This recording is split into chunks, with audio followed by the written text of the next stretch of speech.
Okay, so we are starting on the floor.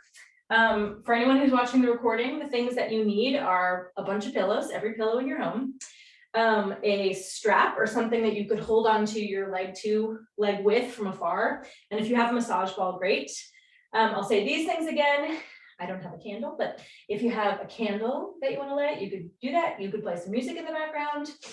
Make sure maybe you have some water nearby, and then layer on your clothes. Just because we're not going to really be doing a lot of movement, we're just going to be doing a lot of relaxing, but it could get chilly. Okie dokies. So the first thing you're going to do is bring yourself down to the ground and then grab one of your pillows.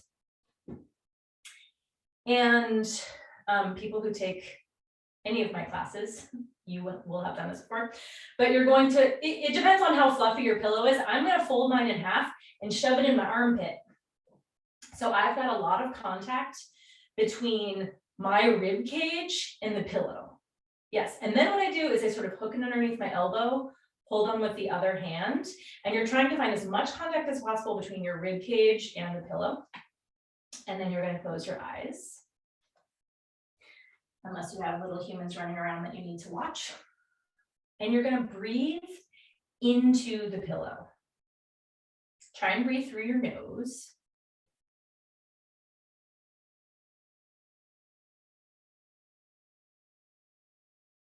Starting with just slowing yourself down.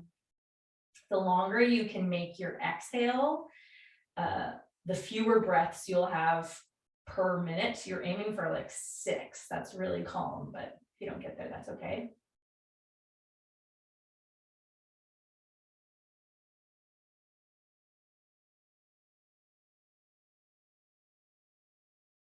So it's not that you're shifting your rib cage into the pillow. You're just inhaling into the pillow, and you can think about your ribs like a bucket handle. So your ribs attach at the front of your body and at the back of your body. And as you inhale, they swing wide and lift, and you can feel that swinging wide and lift. There's a little rotation involved into the pillow. And you have ribs all the way up underneath your collarbone. So you could even feel some movement sort of like up into your chest and underneath your collarbone.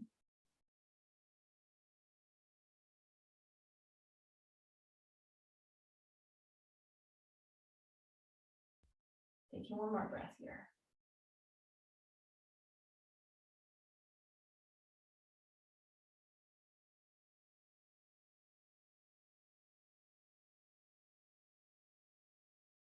And you're going to just rest the pillow in your lap. You can put your hands on top and take a few breaths, seeing if there's any difference between movement or sort of freedom on the two sides of your rib cage.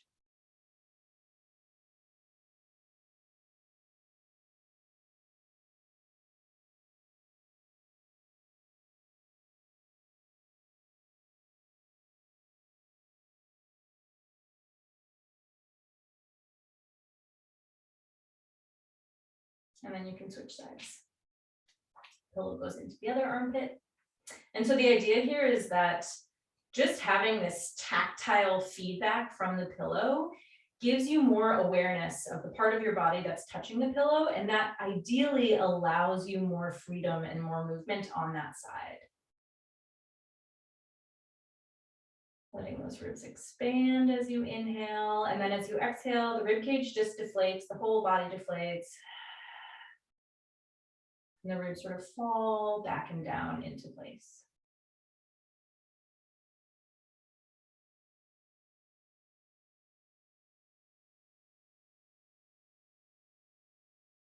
Really elongating your exhales.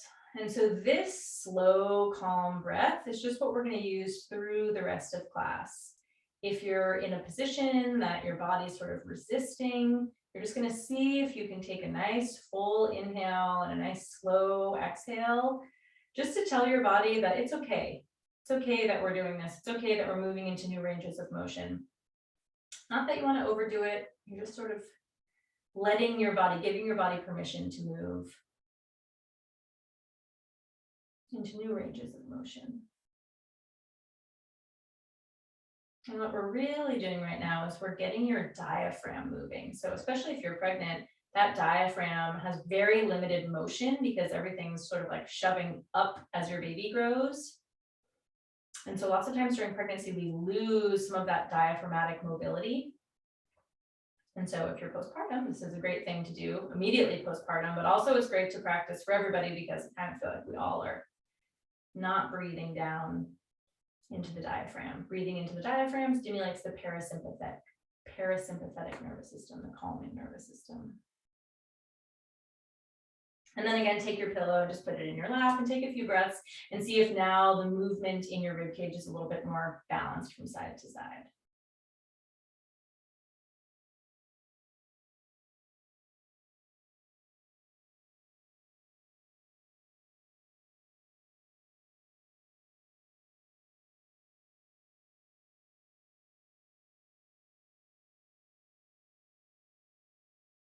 Good. Okay, so we've got the rib cage or the diaphragm moving wide. Now we're going to feel it really descend. So as your diaphragm, which sits right at the bottom of your rib cage, as the diaphragm descends, it creates an increase in pressure in your abdomen, and the muscles of the abdomen respond to that increase in pressure by expanding. So you're going to take your pillow. If you're pregnant, you could just put your hands on your belly, but you could also put a pillow on your belly, but everybody else is going to put a pillow on your belly. And you're just sort of resting it there with your hands. And I want you to feel that you breathe into your belly, almost like you've got an air tank down in here, so that as you inhale, the belly expands, and then as you exhale, you just deflate. So if that movement is happening in your belly, then you know the diaphragm is descending.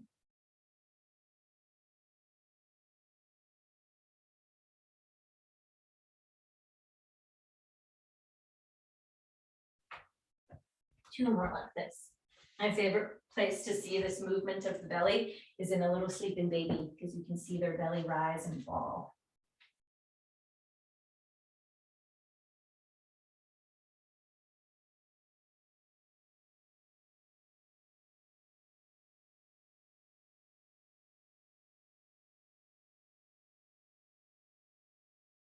Okay, so you could keep the pillow there or you could put it down. You're going to try and keep your eyes closed, and we're just going to keep with this nice slow pace. And we're just going to move through a little visualization. So as you're sitting here, you're sitting up nice and tall. I want you to feel that there's this warm drizzle of honey that's starting to trickle down the top of your head. And it's going to slowly make its way down your body. So you can feel the warm honey moving behind your ears, maybe moving over your closed eyes, down the back of your neck, just slowly making its way down. And as this warm honey moves over your skin starts to soften, and then the layers underneath start to soften. So you can feel that the muscles sort of warm up. You can even imagine that the honey is sort of drizzling down into your joints, through the shoulder, through all the little joints of the spine.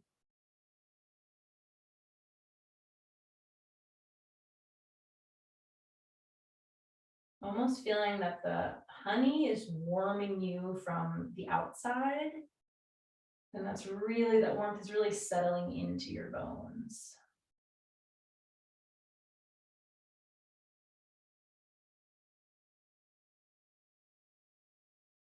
Maybe the honey sort of drips over your belly and gives your baby a hug.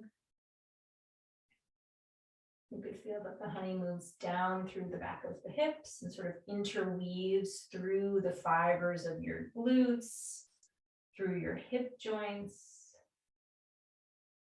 Maybe it covers your pelvic floor and allows your pelvic floor to soften.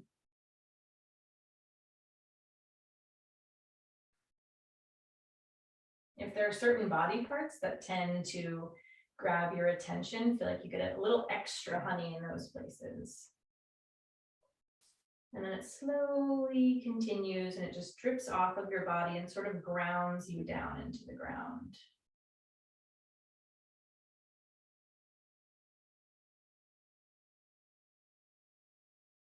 So through the rest of class, we're going to utilize this pace of breath. And I want you to feel like you're really moving through honey. So no quick movements, just nice and slow, super gooey, super warm. And in your own time, you're going to make your way into an all fours position. So you can place whatever props you have nearby, slowly place them off to the side. As you come into all fours, if you're pregnant, open your knees wider than your feet and then bring your feet together. If you're not pregnant, you could have your shins in parallel, or you could have your shins in that same V, whichever feels good for you. And you're going to use that nice slow breath to guide you in a little bit of cat-cow. So as you inhale, you're going to arch your back. You can look your eyeballs forward, even if they're closed. And then as you exhale, push down through the ground and feel like that pressure is what rounds your spine up towards the sky. Moving through that a few times. Inhaling and opening the front of your body. And then exhale and push down. And generally, as I do this, I like to add a little side to side movement. So you can let your hips sort of shift from side to side, almost feeling that you're sort of like letting your honey stick between your thighs and your belly, or sort of round down your back.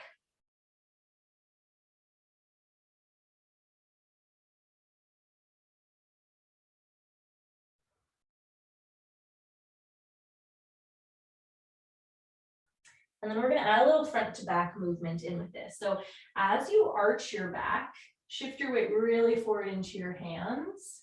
And then as you round your back, you're going to keep that spine rounding and shift your hips back towards your heels. So if you're pregnant, this is when you need your knees wide to make space for your belly. A few times like that. So shift forward, open the front of your body, flare your sit bones, shift back around your spine.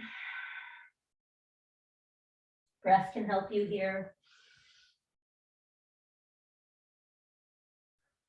If you know what internal and external rotation of your upper arm bone means, as you shift forward, externally rotate your upper arm bone, that's crease of elbow facing forward. As you shift back, internally rotate your upper arm bone, letting the crease of your elbow rotate down. If that's too much thinking, that's okay. Shifting forward and shifting back. One more time. Ooey gooey spine. This last time, as you shift back, you're going to keep your hips back, crawl your fingertips forward, and just make your way into a child's pose, resting your forehead on the ground. A few deep breaths here.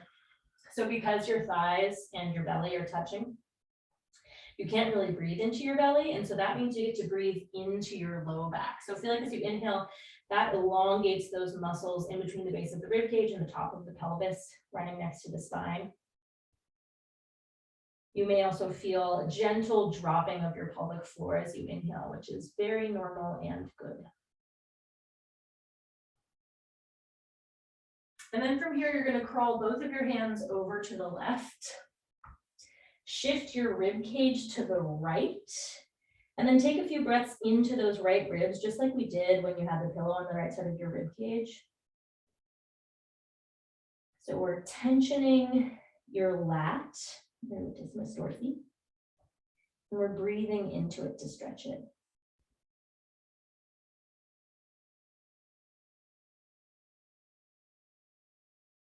One more time.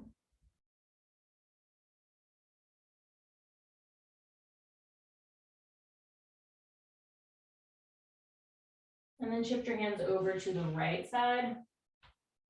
I like to stack my hands on top of each other, shift your rib cage to the left, and take a few deep breaths into those left ribs.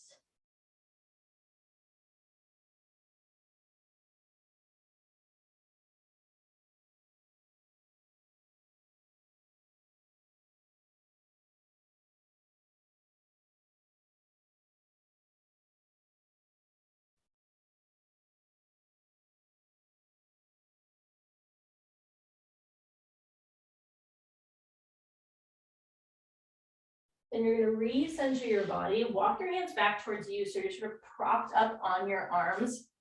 Torso's on maybe like a 45-degree angle. Again, everyone can widen their knees to make space for their pelvis and their belly. I want that space without a baby inside of me, so you can do that too. You're gonna keep your right hand on the ground, left hand goes back behind your head, and you're gonna lift your left elbow up towards the sky, and with your eyeballs, look up towards that left elbow. With your right hand, you can almost push down into the right, which is gonna make even more rotation in your spine to the left. Then you're gonna bring your left elbow down to the ground. So you lower the arm, lower the elbow down. You're looking past your right shoulder as you touch that left elbow down. We're gonna do that a few times. I would inhale as I lift the elbow up. Yep. And then exhale, bring that elbow to the ground. Try to keep your right arm straight if you can. 2 more. Like we're wringing your spine out. Yes, beautiful. Bringing it back down. 1 more time.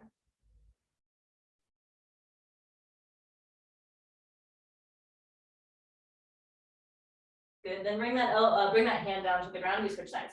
So right hand goes behind your head, lift the elbow, press down and back with your left arm to rotate your ribcage up towards the sky. And then as you exhale, bring the elbow to the ground, keeping your left arm straight. You can look almost up past your left shoulder. 3 more.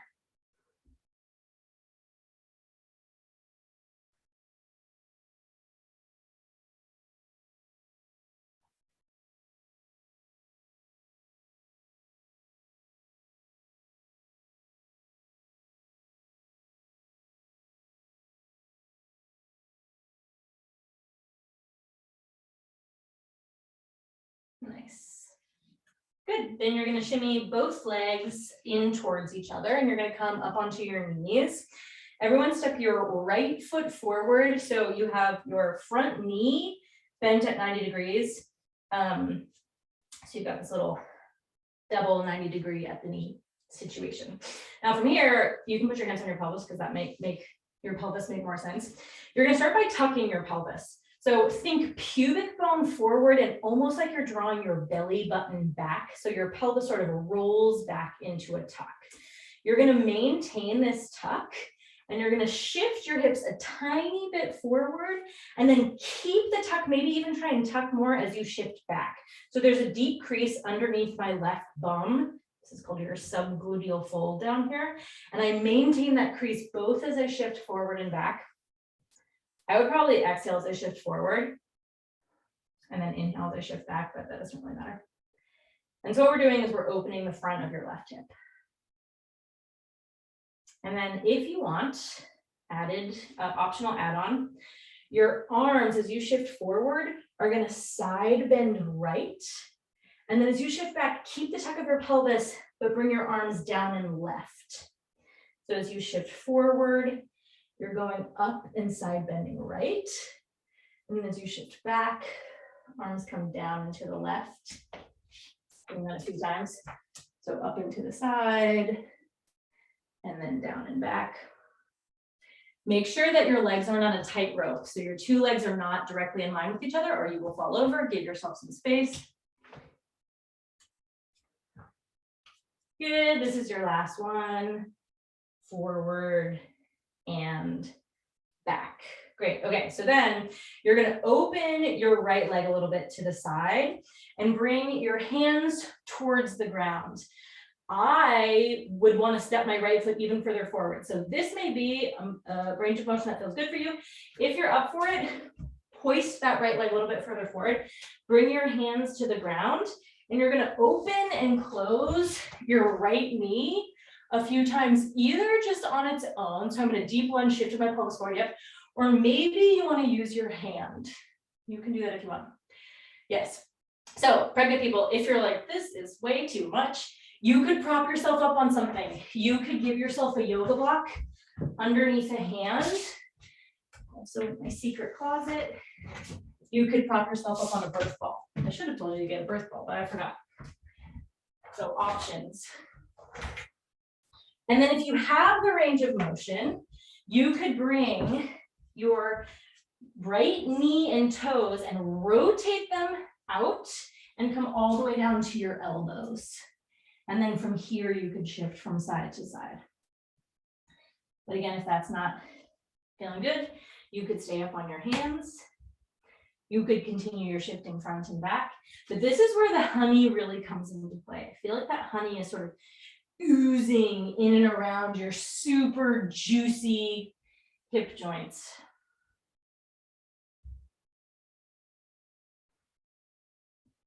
Good. Maybe one more breath here. Then with the help of your hands on the ground, so if you were on your elbows, come up to your hands, shift your weight towards your back leg. Then I'm going to pivot towards you. You don't really need to do that, but I'm just going to show you what you're aiming for.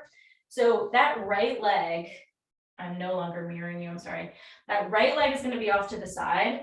My left knee is on a little diagonal. And then I'm going to shift my weight either onto straight arms or come all the way down to the ground. And that should stretch your right inner thigh. So you may have to adjust. Yeah, maybe Danny and Jackie, you both have to face this direction. You'll figure it out. And so ideally you're stretching your right inner thigh. So you could come all the way down to the ground. I like to flex and point my right foot. Yep. But maybe being up on your hands gives you a good stretch without having to go down to the ground. And then what I really like to think about doing is flipping my butt up. So think about arching your back a little bit, which is going to give you more of a stretch through your right inner thigh. And hang out there for a second. Your inner thigh and your pelvic floor are next door neighbors. And if one has tension, lots of times the other has tension. So especially if you're pregnant, this is a great way to tune into potential tension in your pelvic floor because, because if there's inner thigh tension, then there could be pelvic floor tension, and you don't want pelvic floor tension if you're trying to push a baby through your pelvis. Good, maybe last breath here. Nice. Okie dokies. So you're going to bend that right leg in, and then we're going to reset for the other side. So you're coming to kneeling. You're going to step your left foot forward. So you have two 90-degree knees. Yes. Good. The first thing you do is tuck that pelvis. So once you find the tuck, you're maintaining it the whole time. The tuck puts this back hip on hip extension, which we rarely are in because we're always sitting in chairs. So once you have that tuck, you can shift your hips forward and shift your hips back. One thing I didn't say is that if that back knee starts to feel bothersome, you could like put a little cushion or roll some extra mat underneath that knee.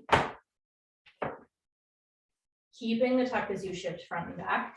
And the idea with maintaining a little bit of movement throughout this whole thing is that if you're in a really static position, sometimes your body can grip and sort of keep you in whatever position you found yourself in so that you're not able to relax and melt deeper.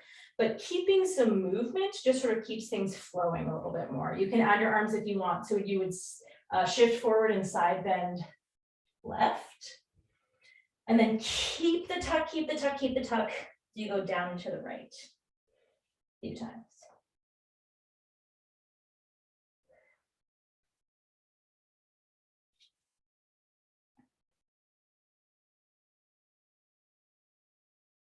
I tried to set a nice little mood in this room.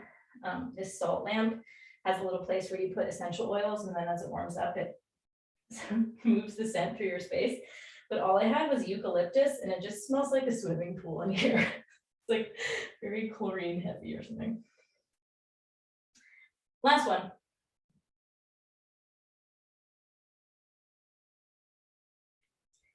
Then you shift yourself forward. Hands can come towards the ground. Maybe you step that left foot out and forward, and then bring yourself into that nice deep lunge. Your right hip should be like, oh yeah, this is great because you've already been doing that hip extension. Then you're going to butterfly your left knee. So that knee opens and closes out to the side. Yes, maybe with the help of your hand or maybe just on its own. Juicy hip joint. Your hip joints are lined with this type of cartilage called hyaline cartilage. And the hyaline cartilage provides nutrients and goo to keep your hips happy. So sort of like picture that cartilage, almost like oozing, helpful, cushioning goo in that hip joint. And then if you're up for it, you could pivot so that the knee and toes are facing out and come all the way down to your elbows. And if not, find a position that feels good for you.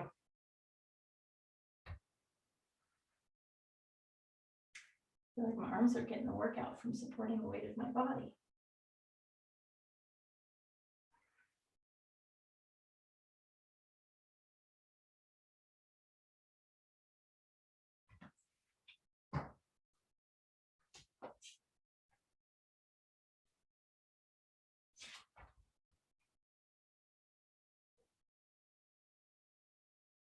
Then come back up onto your hands. Shift your weight to your back leg. So the position that you're looking for, you're basically kind of making a V with your two legs, except one leg is straight, one leg is bent. Then you can shift yourself forward. You may have to adjust this leg. Maybe you want it more sideways. Arch your back, and then really think about elongating that left inner thigh. Yeah. Yeah, you could be more elevated with the help of the yoga block, just like Stephanie's doing. That's great. Honestly, I have a great stretch here too.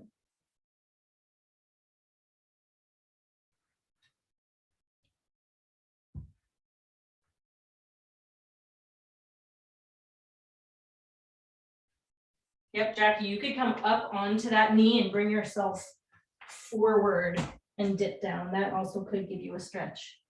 I do remember a knee injury. It's coming back to me.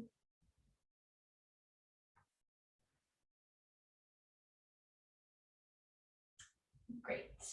Okay, then you're going to bring yourself out of that. Nice. Great. Okay, so we're going to go into a spiral, like spinal twist.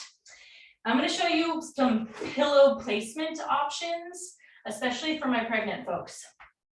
So I would say everybody grab 2 pillows. I'm going to tip you down so you can see me a bit better. Maybe. There we go. Okay, so if you were pregnant, you're going to lay on your side. Let's have everyone lay on their right side first, just so that we're all on the same side.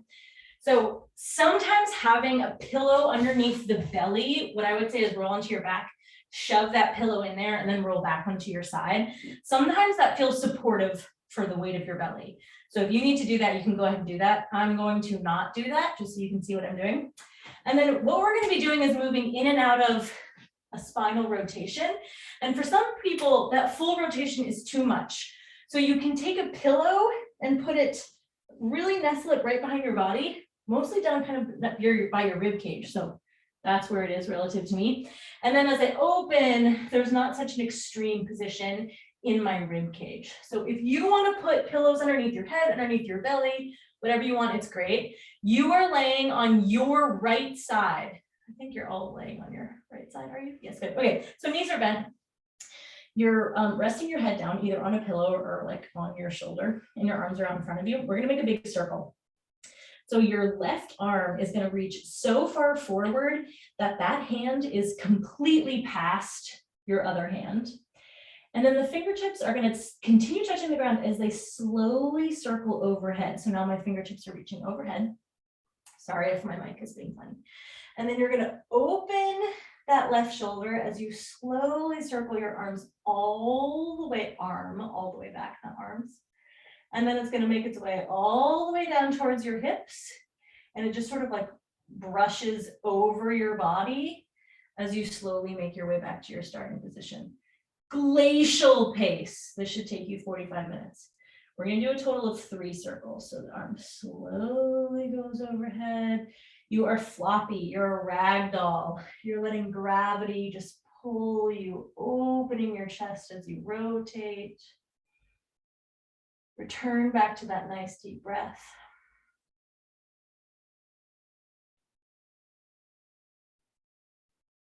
3 full circles. Heavy head, relaxed jaw.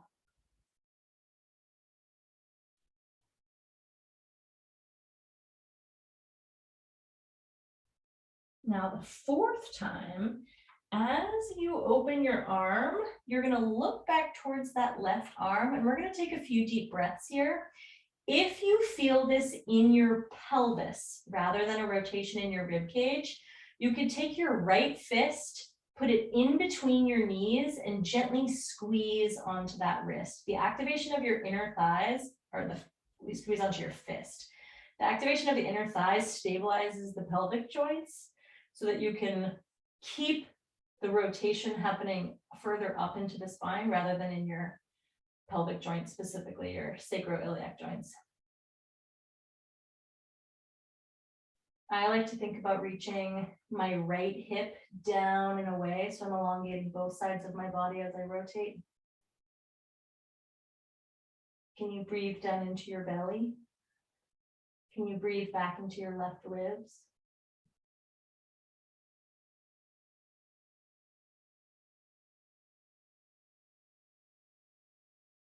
Three more breaths here.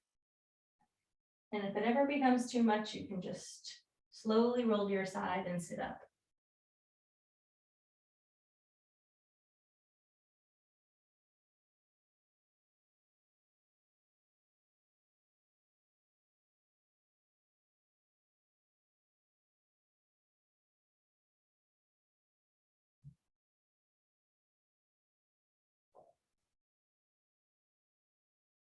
And then when you're ready, continue that circle. The arm swoops down past your hips. Once you're laying completely on your right side, you can push through those hands and come up to sitting. Good. And we will switch to the other side. I've actually decided that it smells like nail polish remover. So relaxing. Good job, Catherine. Okay, so put your pillows where you want them. Those knees are bent. Hands are out in front of you. Now is your right hand that slides forward, and you're going to start your circles.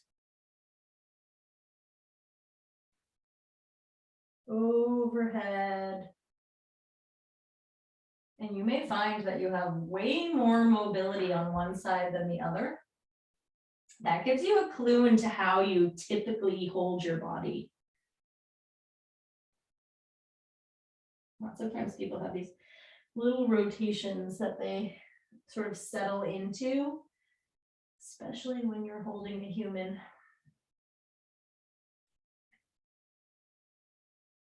3 nice, slow, ooey gooey circles.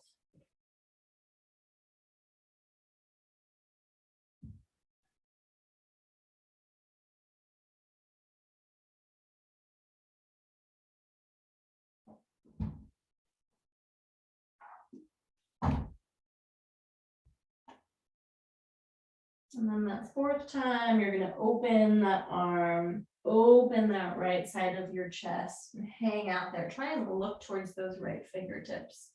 Again, if you're feeling it too much down in the pelvis, make a fist with your left hand, put it in between your knees, and give a little squeeze.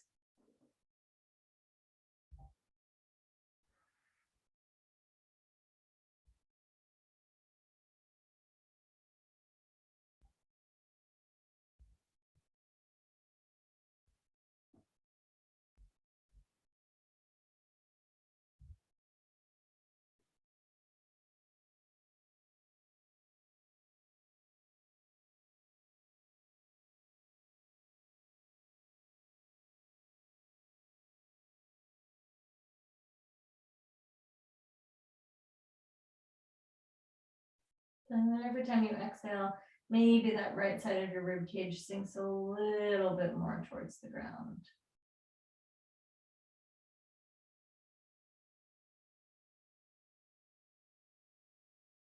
Last breath.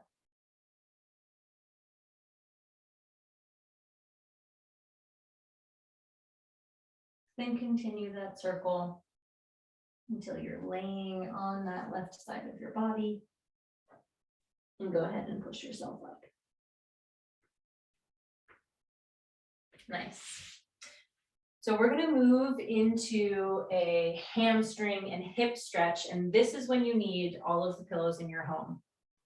So the intention is that when laying down, this is for everybody, when laying down, the back of your hamstrings should be touching the ground. So if you're not pregnant and you think you don't need to be lifted up in your torso, give this a try and see if as you're laying down, the back of your hamstrings are actually touching the ground. I would say most people have tight enough hip flexors that that's not necessarily true for them. So if the back of your hamstrings are not touching the ground, this is where pillows come into play. And if you're pregnant, this is where pillows come into play. Stephanie, we have done this with you sitting. So if that feels like a better option for you, you could do that. It's not quite the same stretch. If you wanted to, you could do a hamstring stretch this way instead. I just know that you in particular don't love this. Okay, so I've got one pillow. This is like maybe for my entire torso. Then I'm gonna lift my rib cage up a little bit more, and then I'm gonna support my noggin. So this is why I've got so many pillows. If you're pregnant, I mean, everyone can practice this, but get down on your side. Oh, wait, before you get there, don't get there before you have a strap in your hand, or else you'll regret having laid on your back already. So make sure you have a strap or sweatpants or whatever it is that you're using. And then you're gonna lay yourself down, roll onto your back, and then straighten your legs and double check to make sure that your hamstrings are touching the ground. Yes. Yeah. So you should be able to lift yourself up if you have enough pillows. Oh, I lost my head pillow. Okay, so once you're here and your hamstrings can touch the ground, bend your knees and put your feet flat on the ground. Yes, take your strap. Let's do your left side first for funsies. You're gonna hook your left foot into the strap. So I've got it on the arch of my foot. And then you're gonna straighten your leg. If you have a band, if you have an elastic band, I would tighten on that elastic band as much as possible so that your arms don't have to work hard. You just sort of like get to rest into the position. If you have a strap, it doesn't really matter because the strap isn't going to move on you. Okay, so you want to try and rock your tailbone down into the ground. And even just doing that, you might feel a slightly bigger hamstring stretch. You could totally keep your right foot on the floor for more support. If you want, you could extend it long and check back in with your hamstring test. Like my hamstring is barely touching the ground, but I'm trying. So it's just a little bit less stable when the leg is straight. So you get to choose. And so then I don't care what height your leg is. I care that that pelvis is resting down and back, almost like your tailbone is swinging down and back. And you're going to hang out in this hamstring stretch for a while. If you have it in you, you could think about pulling your toes back towards your nose, but honestly, might be too much. And then what I do is I hold both sides of my strap or my band with my right hand. Then I take the heel of my left hand and gently push the top of the thigh bone down and away. And we're going to be here for a while. So this is when that exhale comes in handy. When you start to feel like you're losing it, see if you can breathe into your hamstring. Think about your warm honey. So you just want to make sure that you're not yanking your leg so much towards you that your pelvis is tucking and coming along with the left leg. Keep that tailbone reaching back.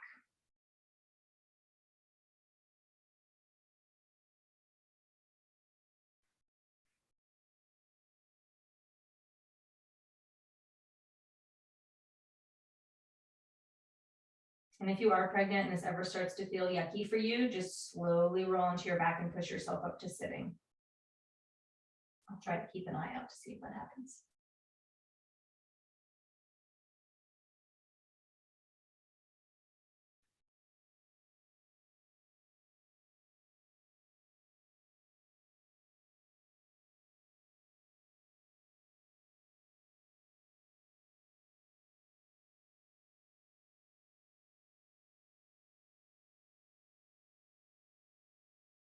When you start to feel antsy, or you feel like you start to hate me for putting you in this position, return to that slow exhale.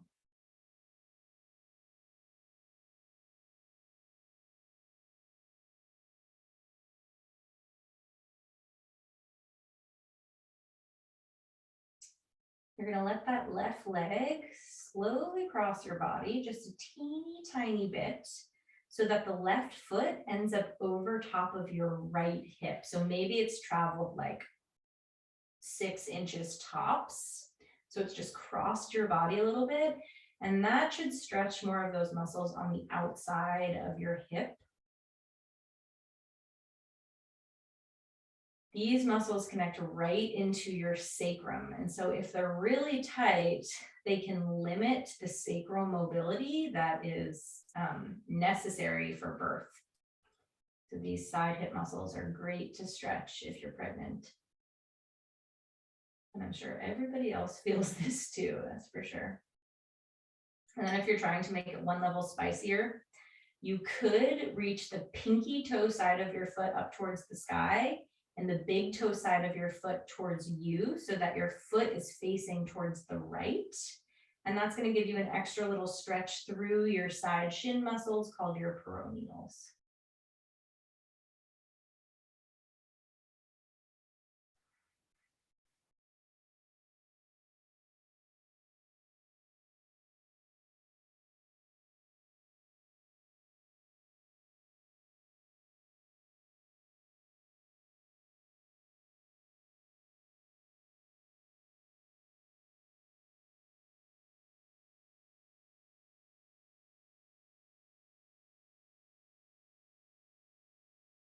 Good, gently bend that left leg. You're going to unhook that foot from the strap and plant your left foot down. If your right leg is straight, slowly drop back in and just take a second to sort of listen to what's going on in your pelvis here. Feeling that you're just symmetrical, but just listening to maybe differences in sensation from hip to hip. And then go ahead and switch sides. So you're gonna hook that right foot.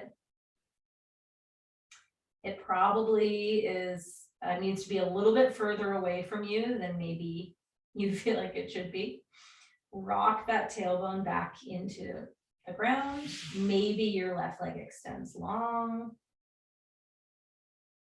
And then sort of settle into this.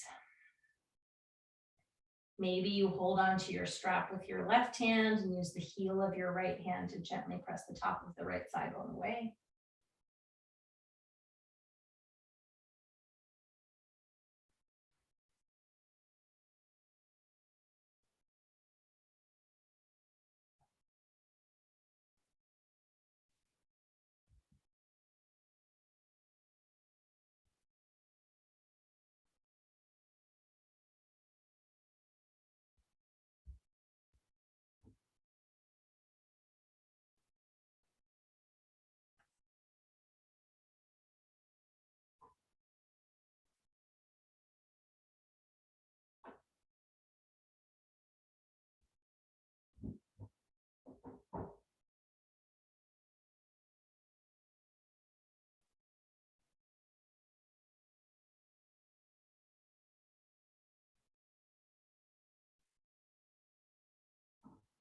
Slowly let your right leg shift so that it's in line with your left hip. I almost like to think that my right hip gets heavier here, almost like that right thigh bone could sort of slip out of the hip socket off to the right, really opening and elongating those lateral hip muscles.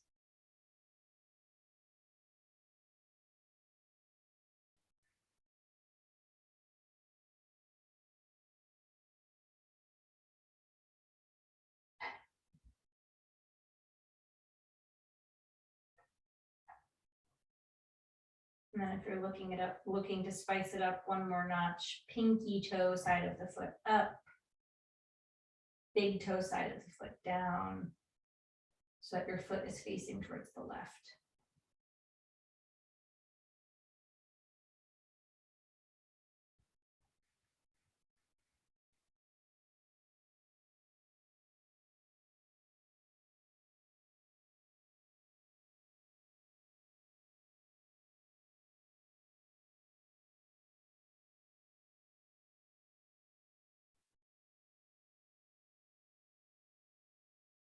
Gently bend that right leg, unhook it.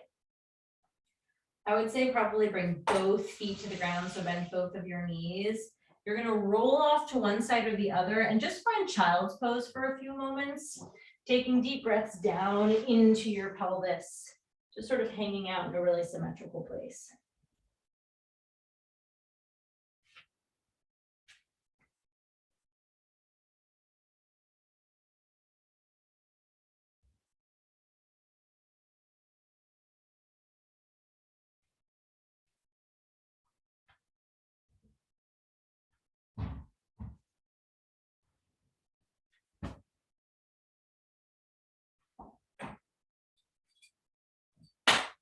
Walk your hands back towards you a little bit. You're going to tuck your toes, push down through your hands and toes, shoot your hips up towards the sky so that you're in downward dog, and prance through your heels a few times. So one knee bends and that heel lifts off the ground while the other heel really sinks down and stretches your calf, and then switch sides.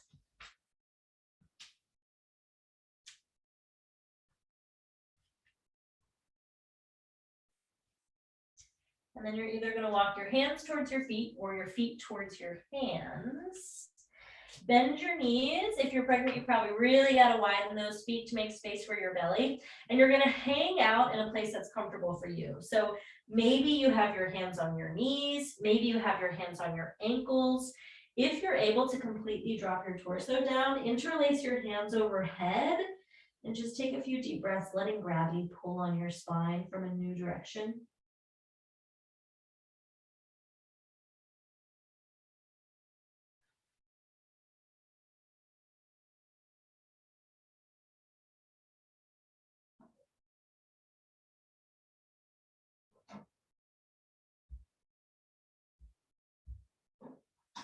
And then you're going to slowly roll yourself up. So hands could help you up, or you could just let them dangle.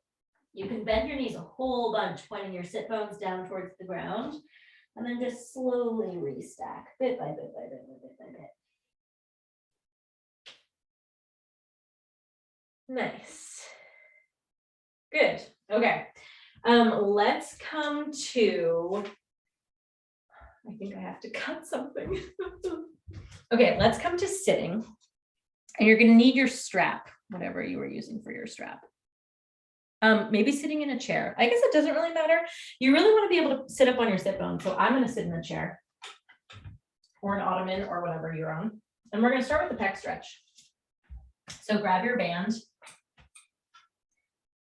And you're going to hold on. So how tight you hold on is really personal. But start maybe a little bit wider than your shoulders. If your band is taut, then you have to have your hands further apart. If you have a stretchy band, then the band will give a little bit. But anyway, you keep your arms straight and you're going to bring your arms up and back behind you and you're going to bring them all the way down. So I've just kind of caught my chair in my band and then slowly bring the arms up and forward. So to show you from the side, down here, I'm bringing my band up right at about here. My ribs want to pop in order to continue the movement. Try not to let that happen. Feel like the ribs just stay pointing down towards the ground.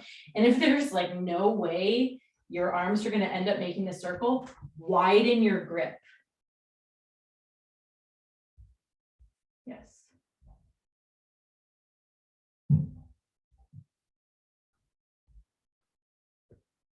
Danny, what are you using? It's a snake.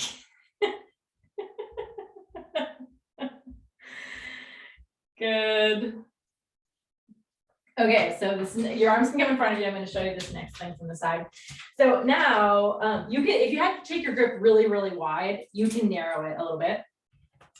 So I'm still a little bit wider than my shoulders, but not super, super wide. So the arms are going to go overhead, and I want you to think that the crown of your head points towards the band at all times. And we're just going to bend front and back. So the arms stay straight. You're going to round your rib cage forward. So the crown of my head and my arms are pointing forward. And then you're going to round your rib cage up and back. Ideally, this movement is happening north of, like from the rib cage and up. So your pelvis isn't really moving along for the ride. If it does, it's okay, but ideally we're getting some movement happening in your rib cage. So front and back a few times. This is called spinal flexion and spinal extension. Flexion is the forward bending, extension is the back bending. Yep. Yeah, when the arms go back, you get to open that chest. Let's do one more time, front and back. And if it feels like your arms are going to fall off, you could do the same thing with your hands behind your head or even crisscross like a mummy. Then we're going to do the same thing from side to side. So you've got your band. The tippy top of your head is going to point towards the band as you side bend whatever direction. This is your right. And then you come back through center and you do the same thing left. So what I'm not doing is changing the relationship between my arms and my head. I'm trying to keep my head framed in between my arms as I side bend. I didn't do a perfect job there, but that's what I'm aiming for. Yep. So these 4 points are the points that we are now going to hit on in a circle. So I'll flip the face back towards you again. That was really hard. So you're going to start, let's everybody side bend right. So side bend to your right. Then you're going to round forward. So you're moving through your forward bend. We're going to move over to your side bend left. And then you're going to arch up and back. And we're going to do this 3 times in this direction. So the arms stay straight. You round over to one side. If your arms are killing you because it's just too much work, you could take the hands and clasp them behind your head. But the idea is that you're getting you have 12 ribs on each side of your body. And they really don't, I know it's called a rib cage, but they don't have to move only as one chunk. They do move independently. Once you've done 3 in one direction, switch sides. And if you can get your ribs really ooey gooey moving, it actually increases your lung capacity because there's more space for you to take air in as you breathe. For my pregnant people who feel like they're at that point in pregnancy where they can't breathe, this is great.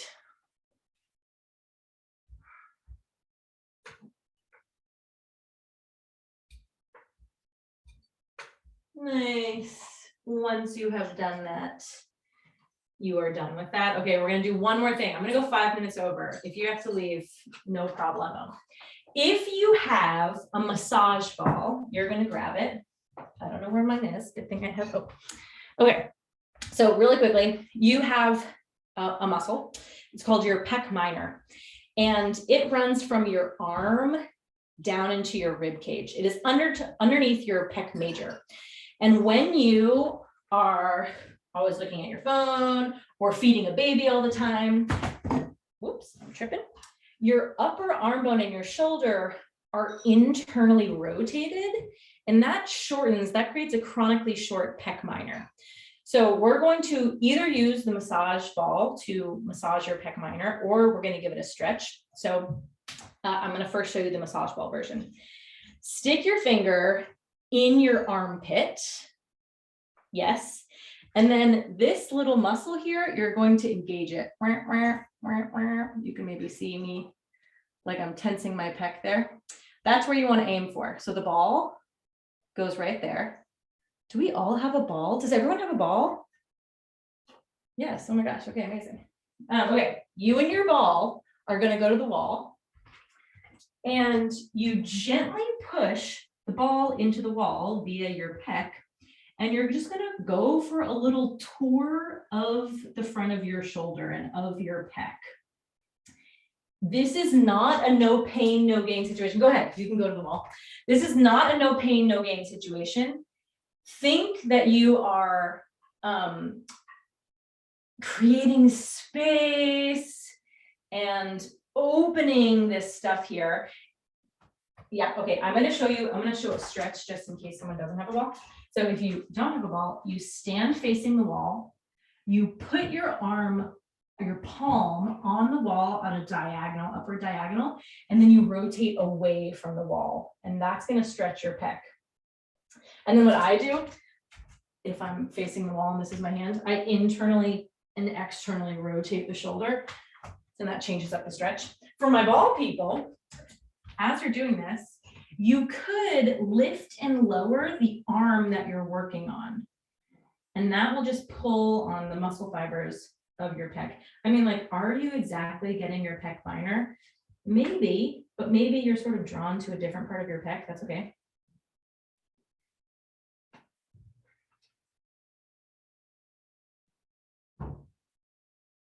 And then what I like to do in between sides is just take a second and stand and just take a few breaths and see if I feel any difference after doing that.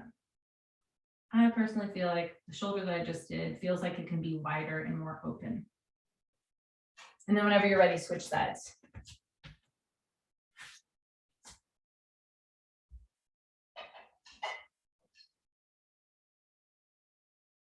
I have little places in my pec where I sort of go like ka-thunk, ka-thunk, over tension and sort of like edges of muscles. And then I sort of try and smooth that transition out as much as possible. So it's a slower ka-thunk.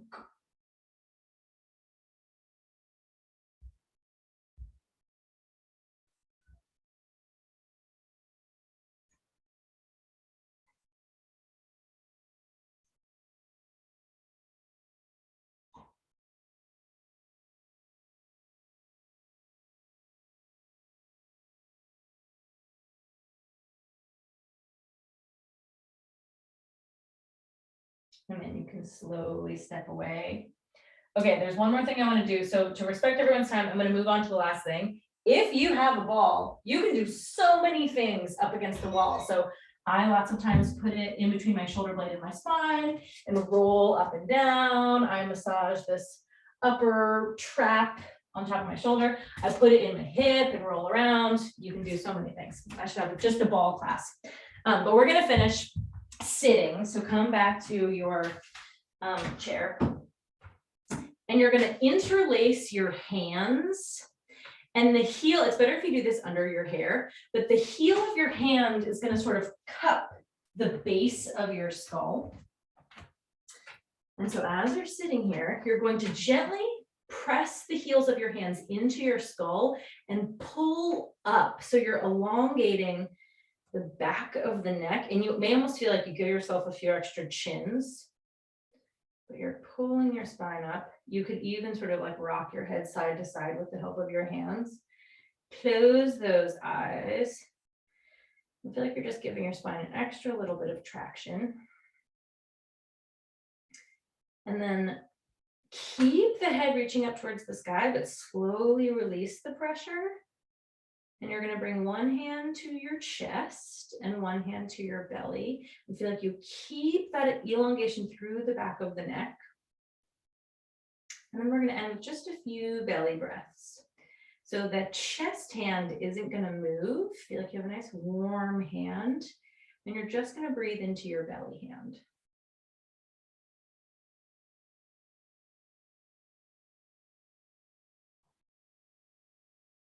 You may find that breathing into your belly hand also allows you to find that expansion of your rib cage from side to side.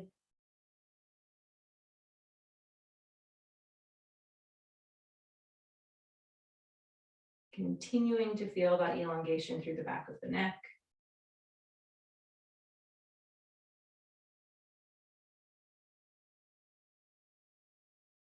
And then slowly just rest your arms wherever feels good and see if you can take a few more breaths, just targeting the belly.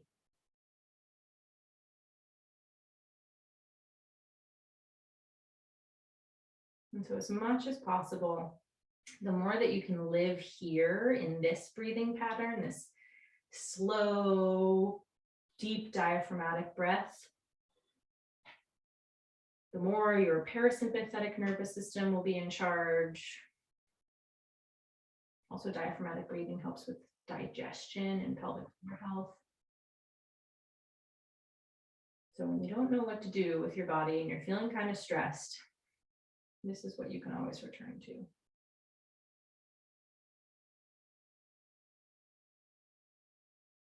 And then when you're ready, you can slowly flutter your eyes open.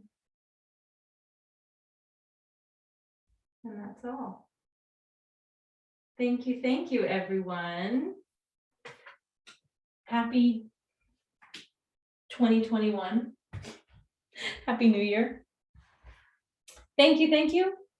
Go eat dinner or go to bed or whatever you're gonna do. Thank you. You're Thank you. welcome. Bye. Bye. Thank you, Kat. You're welcome. Thank you, Catherine. Thank you, thank you.